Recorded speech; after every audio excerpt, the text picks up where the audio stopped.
Wow, ನೋಡಿದ್ರೇ ಬಾಯಲ್ಲಿ ನೀರು ಬರುತ್ತೆ, ಅಷ್ಟು ಸೂಪರ್ ಆಗಿರುವಂತಹ ಮೀನು ಸಾರು ರೆಡಿ ಆಗಿದೆ. ಸೂಪರ್ ಆಗಿರೋ ಕುಂದಾಪುರ ಸ್ಟೈಲ್ನ ಒಂದು ಬಂಗಡೆ ಮೀನು ಸಾರು ಪದಾರ್ಥ ತಿಂದು ಕಾಣಿ ಕಡೆಗೆ ಹೇಳಿ. ಹಲೋ, ನಮಸ್ಕಾರ ಎಲ್ರಿಗೂ. ಹೇಗಿದ್ರಿ ಎಲ್ಲ? ತುಂಬ ದಿನ ಆಯಿತು ಈ ಮಂಗಳೂರು ಸ್ಟೈಲಲ್ಲಿ ಮಾಡುವಂಥ ಮೀನು ಸಾರನ್ನು ತಿನ್ನದೆ. ಇವತ್ತೇನಾದರೂ ಮಾಡಿ ತಿನ್ನಲೇಬೇಕು ಅಂತ ಮನಸ್ಸಾಗಿದೆ. ಬಂಗಡೆ ಮೀನನ್ನು ತರಿಸಿಟ್ಟಿದ್ದೀನಿ ಕೂಡ. ಈ ಬಂಗಡೆ ಮೀನಿನ ಸಾರನ್ನು ಮಂಗಳೂರು ಸ್ಟೈಲಲ್ಲಿ ಯಾವ ಥರ ಮಾಡ್ಬೋದು ಅನ್ನೋದನ್ನು ತುಂಬಾ ಸಿಂಪಲಾಗಿ ಹೇಳ್ಕೊಡ್ತಾ ಇದ್ದೀನಿ. ವಿಡಿಯೋನ ಪೂರ್ತಿಯಾಗಿ ನೋಡಿ. ಇಷ್ಟ ಆದರೆ ಲೈಕ್ ಮಾಡಿ. ನೀವು ಮಾತ್ರ ನೋಡೋದಲ್ಲ, ಬೇರೆಯವ್ರಿಗೆ ಶೇರ್ ಮಾಡೋದನ್ನು ಕೂಡ ಮರಿಬೇಡಿ. ಥ್ಯಾಂಕ್ಸ್ ಎಲ್ರಿಗೂ.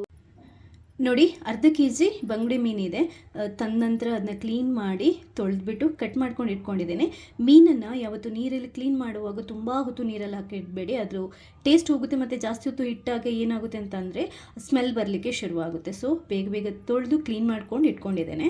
ಅದೇ ಮೀನಾದರೆ ಅಷ್ಟೊಂದು ವಾಸನೆ ಬರಲ್ಲ. ಇಲ್ಲದಿದ್ದರೆ ತೊಳ್ಕೊಳ್ಳೋಕ್ಕಿಂತ ಮುಂಚೆ ಒಂದು ಸ್ವಲ್ಪ ಏನು ಅಂತಂದರೆ ನೀರು ಹಾಕೋಕ್ಕಿಂತ ಮುಂಚೆ ಸ್ವಲ್ಪ ಅರಿಶಿನ ಪುಡಿ ಮತ್ತು ಒಂಚೂರು ಉಪ್ಪು ಹಾಕಿ ಮಿಕ್ಸ್ ಮಾಡಿಟ್ರೆ ಮೀನು ವಾಸನೆ ಬರಲ್ಲ. ನೋಡಿ, ಮೇಯ್ನಾಗಿ ಮಂಗಳೂರು ಸ್ಟೈಲಲ್ಲಿ ಮಾಡುವಂಥ ಮೀನು ಸಾರಿಗೆ ನಮ್ಗೆ ಸ್ವಲ್ಪ ಟೊಮೆಟೊ ಕೂಡ ಬೇಕಾಗುತ್ತೆ. ನಾಟಿನೂ ಓಕೆ ಅಥವಾ ಆ್ಯಪಲ್ ಟೊಮೆಟೊನೂ ಓಕೆ, 1 ಅಥವಾ 2 ಹಾಕ್ಕೊಳ್ಳಿ. ಹಾಗೆಯೇ ಸ್ವಲ್ಪ ಹಸಿಮೆಣಸಿನ್ಕಾಯಿ ಮತ್ತು ಶುಂಠಿನ ಈ ಥರ ಕಟ್ ಮಾಡ್ಕೊಂಡು ಇಟ್ಕೊಂಡಿದ್ದೇನೆ. ನೋಡಿ, ಅದೊಂದು ಸ್ವಲ್ಪ ಈರುಳ್ಳಿ, ಇದಿಷ್ಟು ನಾವು ಬೇಯಲಿಕ್ಕೆ ಇಡುವಾಗ ಹಾಕೋಬೇಕಾಗುತ್ತೆ. ಹಾಗೆಯೇ ಮಸಾಲಕ್ಕೆ ನಮಗೆ ಮೆಣಸು ಬೇಕಾಗುತ್ತೆ. 1 ಮೆಣಸು, ಬ್ಯಾಡಗಿ ಮತ್ತು ಈ ಥರ ರೌಂಡ್ ಮೆಣಸು ಬರುತ್ತೆ, ಮಂಡೆ ಮುಂಚಿ ಅಂತ ಹೇಳ್ತಾರೆ, ಇದನ್ನ ತಗೊಂಡಿದ್ದೇನೆ. ಇದಿಲ್ಲದಿದ್ದರೆ ನೀವು ಖಾರಕ್ಕೆ ಗುಂಟೂರು ಮೆಣಸನ್ನು ಬೇಕಾದರೂ ಮಿಕ್ಸ್ ಮಾಡ್ಕೊಂಡು ಹಾಕೋಬಹುದು. ಒಂದು 10-15 ಮೆಣಸಿದೆ ಅರ್ಧ ಕೆಜಿ ಮೀನಿಗೆ. ಒಂದು 5-6 ಎಸಳು ಬೆಳ್ಳುಳ್ಳಿ, ಹಾಗೆಯೇ ಒಂದು ತುಂಡು ಈರುಳ್ಳಿ ಕೂಡ ಬೇಕಾಗುತ್ತೆ ನಮಗೆ ರುಬ್ಬಿ ಮಸಾಲ ಮಾಡೋದಕ್ಕೆ.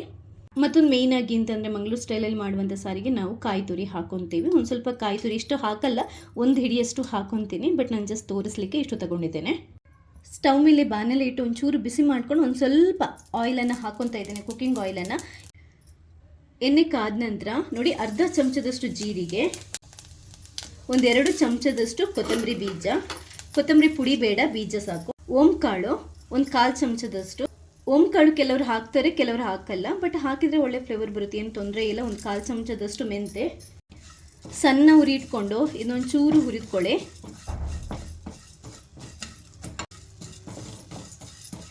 ಮೀನು ಸಾರಿಗೆ ಮಸಾಲೆಗಳನ್ನೇನು ಜಾಸ್ತಿ ಹುರಿದ್ಕೊಳ್ಳೋಕ್ಕಿಲ್ಲ, ಸ್ವಲ್ಪ ಸ್ವಲ್ಪ ಜಸ್ಟ್ ಹುರಿದ್ಕೊಂಡ್ರೆ ಸಾಕು.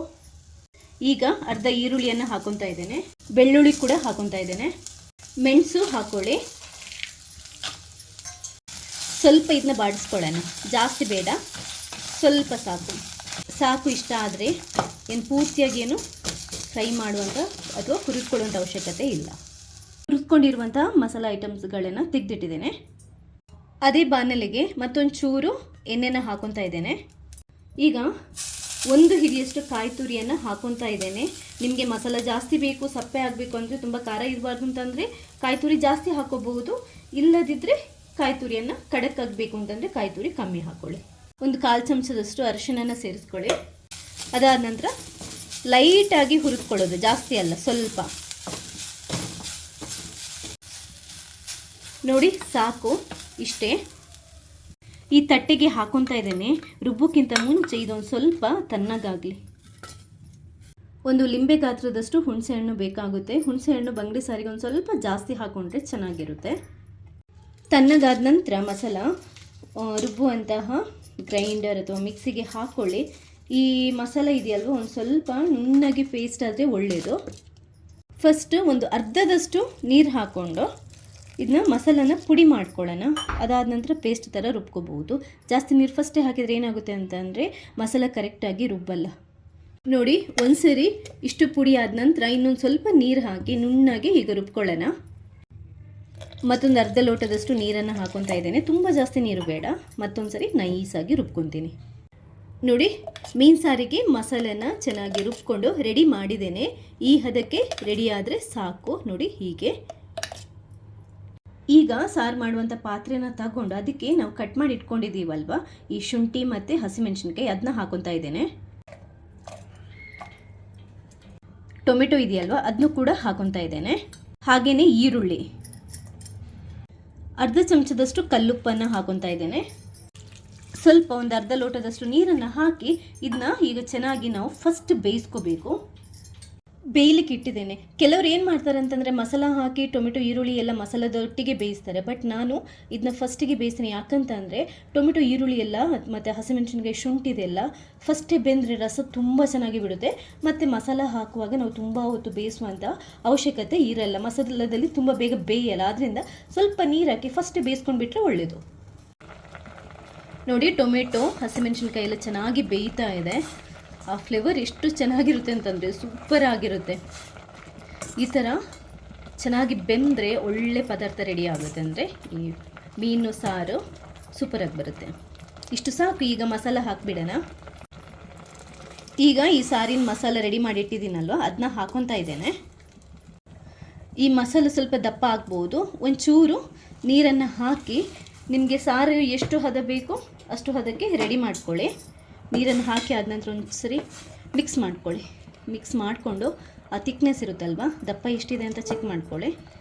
ತುಂಬ ತೆಳ್ಳಗಾದರೂ ಚೆನ್ನಾಗಿರಲ್ಲ, ಒಂದು ಸ್ವಲ್ಪ ದಪ್ಪನೇ ಇದ್ದರೆ ಒಳ್ಳೆಯದು. ಉಪ್ಪು ಮತ್ತು ನಾವು ಹಾಕೋಬೇಕಾಗುತ್ತೆ. ಮಸಾಲ ಹಾಕಿದ ನಂತರ ಮೀನೆಲ್ಲ ಹಾಕ್ತೀವಲ್ವ, ಆವಾಗ ಸಪ್ಪೆ ಆಗುತ್ತೆ. ಸೊ ಮತ್ತೊಂದು ಅರ್ಧ ಚಮಚದಷ್ಟು ಉಪ್ಪನ್ನು ಹಾಕ್ಕೊಂಡಿದ್ದೇನೆ. ಆಮೇಲೆ ಬೇಕಿದ್ರೆ ಅಡ್ಜಸ್ಟ್ ಮಾಡ್ಕೊಳ್ಳೋಣ. ಇವಾಗ ಈ ಮಸಾಲ ಒಂದ್ಸರಿ ಚೆನ್ನಾಗಿ ಕುದೀಲಿ. ಹೈ ಫ್ಲೇಮ್ ಇಟ್ಕೊಂಡು ಬಿಟ್ಬಿಡಿ ಕುದೀಲಿಕ್ಕೆ. ನೋಡಿ, ಚೆನ್ನಾಗಿ ಕುದೀತಾ ಇದೆ. ಈಗ ನೋಡಿ, ಆ ರಸ ಒಳ್ಳೆ ಫ್ಲೇವರ್ ಬರ್ತಾ ಇದೆ. ಸಾರು ಇದೆಯಲ್ವ, ಮೆಣಸೆಲ್ಲ ಹಾಕಿರೋದು ತುಂಬ ಚೆನ್ನಾಗಿ ಫ್ಲೇವರ್ ಬರ್ತಾ ಇದೆ. ದಪ್ಪ ಕೂಡ ಆಗಿದೆ. ಉಪ್ಪು ಚೆಕ್ ಮಾಡಿದೆ. ಮತ್ತೊಂದು ಸ್ವಲ್ಪ ಕಮ್ಮಿ ಅಂತ ಅನ್ನಿಸ್ತು. ಅಂದರೆ ಹುಣಸೆಹಣ್ಣು ಜಾಸ್ತಿ ಹಾಕ್ತೀವಲ್ವ, ಅದರಿಂದ ಉಪ್ಪು ಒಂದು ಸ್ವಲ್ಪ ಖಡಕ್ಕಾಗಿದ್ದರೆ ಒಳ್ಳೇದು. ಯಾಕಂತಂದರೆ ಮೀನು ಹಾಕಿದ ನಂತರ ಮತ್ತೆ ಪುನಃ ಸಪ್ಪೆ ಆಗುತ್ತೆ, ಮೀನಿಗೆ ಎಳ್ಕೊಳ್ಳುತ್ತಲ್ವ ಆವಾಗ. ಅದಕ್ಕೆ ಮತ್ತೊಂಚೂರು ಉಪ್ಪು ಹಾಕಿ ಮಿಕ್ಸ್ ಮಾಡಿಕೊಂಡೆ.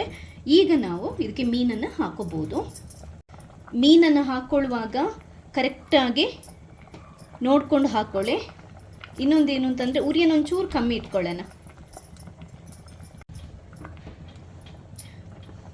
ಸೌಟು ಮತ್ತೆ ಹಾಕಬಾರ್ದು, ಯಾಕಂತಂದರೆ ಮೀನು ಪುಡಿ ಪುಡಿ ಆಗುತ್ತೆ. ಒಂದು ಸ್ವಲ್ಪ ಮೀಡಿಯಮ್ ಉರಿ ಇಟ್ಕೊಂಡು ಒಂದು 2 ರಿಂದ 3 ನಿಮಿಷ ಇದು ಮತ್ತೆ ಕುದೀಲಿ. ಅಷ್ಟೊತ್ತಿಗೆ ಮೀನು ಚೆನ್ನಾಗಿ ಬೆಂದಿರುತ್ತೆ. ನೋಡಿ, ಸೂಪರ್ ಆಗಿರುವಂಥ ಮೀನು ಸಾರು ರೆಡಿ ಆಗ್ತಿದೆ. ಒಂದು ಸರಿ ಏನು ಮಾಡಬೇಕು ಅಂತಂದರೆ ಕುದೀತಾ ಇರುವಾಗ ಮೆಲ್ಲಗೆ ಈ ಥರ ಒಂಚೂರು ತಿರುಗಿಸ್ಬೇಕು. ಯಾಕಂತಂದರೆ ಸೌಟ್ ಹಾಕಿದರೆ ಮೀನು ಕದಡಿ ಹೋಗುತ್ತೆ.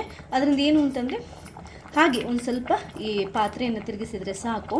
ಮೀನು ಸಾರು ರೆಡಿಯಾಗಿದೆ. ನೋಡಿ, ಸೂಪರ್ ಆಗಿರುವಂಥ ಬಾಯಿ ನೀರೂರಿಸುವಂತಹ ಮಂಗಳೂರು ಸ್ಟೈಲಲ್ಲಿ ಮಾಡುವಂಥ ಮೀನು ಸಾರು ರೆಡಿ.